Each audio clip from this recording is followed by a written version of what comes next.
ಇನ್ನು ಬೀದರ್ನ ಬ್ರಿಮ್ಸ್ ಆಸ್ಪತ್ರೆಯಲ್ಲಿ ಕುಡಿಯುವ ನೀರಿಗೆ ಹಾಹಾಕಾರ ಶುರುವಾಗಿದೆ. ಬೀದರ್ನಲ್ಲಿ ಪವರ್ ಟಿವಿಯಿಂದ ರಿಯಾಲಿಟಿ ಚೆಕ್ ನಡೆದಿದೆ.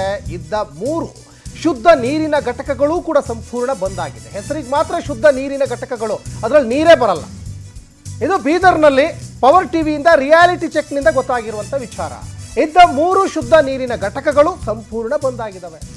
ಹಣ ಕೊಟ್ಟು ಈಗ ಬಡ ರೋಗಿಗಳು ನೀರನ್ನು ಖರೀದಿ ಮಾಡ್ತಾ ಇದ್ದಾರೆ. ಫ್ಯಾನ್ ಇಲ್ಲದೆ ಪರದಾಡ್ತಾ ಇದ್ದಾರೆ ಬಡ ರೋಗಿಗಳು.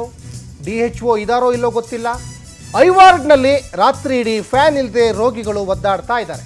ಫ್ಯಾನ್ ತಿರುಗಿದ್ರೂ ಗಾಳಿ ಬರದೆ ವಿಪರೀತ ಸೊಳ್ಳೆ ಕಾಟ. ಕೆಲವೊಂದು ಇದಾವಲ್ಲಿ ಫ್ಯಾನ್ ಇದೆ, ಆದರೆ ಫ್ಯಾನೇ ತಿರುಗಲ್ಲ. ಶುದ್ಧ ನೀರಿನ ಘಟಕಗಳಿದೆ, ಅದರಲ್ಲಿ ನೀರೇ ಬರಲ್ಲ. ಪರಿಸ್ಥಿತಿ ಈಗ ಬೀದರ್ನಲ್ಲಿ ಆಗ್ತಾ ಇದೆ. ಇವಾಗ ನಾವು ಬ್ರಿಮ್ಸ್ ಆಸ್ಪತ್ರೆ ಒಳಗಡೆ ಇದ್ದೀವಿ. OPD ಸೆಕ್ಷನ್ ಅಲ್ಲಿ ಇದ್ದೀವಿ. ದಿನಕ್ಕೆ ನೂರಾರು ಜನ ಬಂದು ಇಲ್ಲಿ OPD ತೆಕ್ಕೊಂಡು ತನ್ನ ಪೇಷಂಟ್ಗಳಾಗಿರ್ಬೋದು, ಮತ್ತಂದ್ರೆ ಅವರಿಗೆ ಯಾವ ಡಾಕ್ಟರ್ ಬೇಕು ಆ ಡಾಕ್ಟರ್ಗೆ ತೋರಿಸ್ಕೊಂಬಂತ OPD ಸೆಕ್ಷನ್ ಅಲ್ಲಿ ಇದ್ದೀವಿ.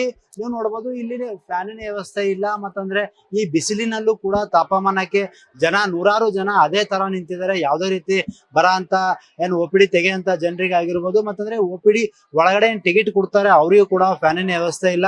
ಯಾಕಂದ್ರೆ ಸಾಕಷ್ಟು ಜನ ದಿನನಿತ್ಯ ನೂರಾರು ಜನ ಒಂದು ಹಳ್ಳಿ ಭಾಗದಿಂದ ಬಂದು ಒಂದು ಇಲ್ಲಿ ಡಾಕ್ಟರ್ ಜೊತೆ ನಾವು ತೋರ್ಸ್ಕೋಬೇಕಾದ್ರೆ ಅವರಿಗೆ ಒಂದು OPD ಅಂತ ತೆಗಿಸ್ತಾರೆ. ಆ OPD ಸೆಕ್ಷನ್ ಅಲ್ಲಿ ನೋಡ್ಬೋದು ಸಾಕಷ್ಟು ಜನ ಜಂಗುಳಿನೇ ಆಗಿದೆ. ಆದ್ರೂ ಕೂಡ ಇಲ್ಲಿ ಯಾವುದೇ ರೀತಿ ಫ್ಯಾನಿನ ವ್ಯವಸ್ಥೆ ಇಲ್ಲ. ಬರಂತ ಏನು ಪೇಷಂಟ್ ಆಗಿರ್ಬೋದು, ಮತ್ತಂದ್ರೆ ಪೇಷಂಟ್ ಜೊತೆ ಬಂದವರಿಗಾಗಿರ್ಬೋದು, ಅವರಿಗೆ ಕೂತ್ಕೊಂಡಾಗ ಒಂದು ಫ್ಯಾನಿನ ವ್ಯವಸ್ಥೆ ಇಲ್ಲ. ಹಾಗಾಗಿ ಇಲ್ಲಿ ಇರೋಂತ ಪ್ರತಿಯೊಬ್ರು ಪೇಷಂಟ್ ನೋಡ್ಬೋದು ಅವರ ಮಕ್ಕದ ಮೇಲೆ ಆ ಧಗೆಗೆ ಯಾವ ತರ ಬ್ಯಾವ್ರ್ತಾ ಇದಾರೆ ಅಂತ ನೀವು ನೋಡ್ಬೋದು. ಏನಂದ್ರೆ ಪ್ರತಿದಿನ ಈ ಬೇಸಿಗೆ ಬಿಸಿಲಲ್ಲೂ ಕೂಡ ಇಷ್ಟೊಂದು ಜನ ಬಂದು OPD ತೆಕ್ಕೊಂಡು ಹೋಗ್ತಾರೆ. ಆದ್ರೂ ಕೂಡ ಇಲ್ಲಿ ಇರೋಂತ ಆಡಳಿತ ಮತ್ತಂದ್ರೆ ಸಂಬಂಧಪಟ್ಟ ಅಧಿಕಾರಿಗಳು ಇದ್ರ ಬಗ್ಗೆ ತಲೆ ಕೆಡಿಸ್ಕೊಂತ ಇಲ್ಲ ಅಂತ ಹೇಳ್ತಿದ್ರೆ.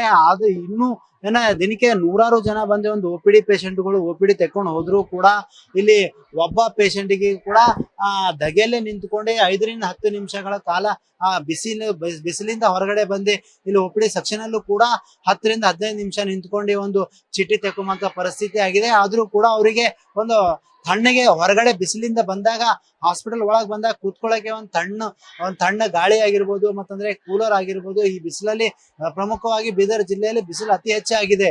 ಅದೇ ಬಿಸಿಲಿಂದ ಹಳ್ಳಿ ಭಾಗದಿಂದ ಬಂದಾಗ ಅವ್ರು ಒಳಗಡೆ ಬಂದಾಗ ಒಂದು ತಣ್ಣಗೆ ಕೂತ್ಕೊಳ್ಳೋಕೆ ಕೂಲರ್ ವ್ಯವಸ್ಥೆ ಆಗಿರ್ಬೋದು, ಫ್ಯಾನಿನ ವ್ಯವಸ್ಥೆ ಯಾವುದೂ ಇಲ್ಲ.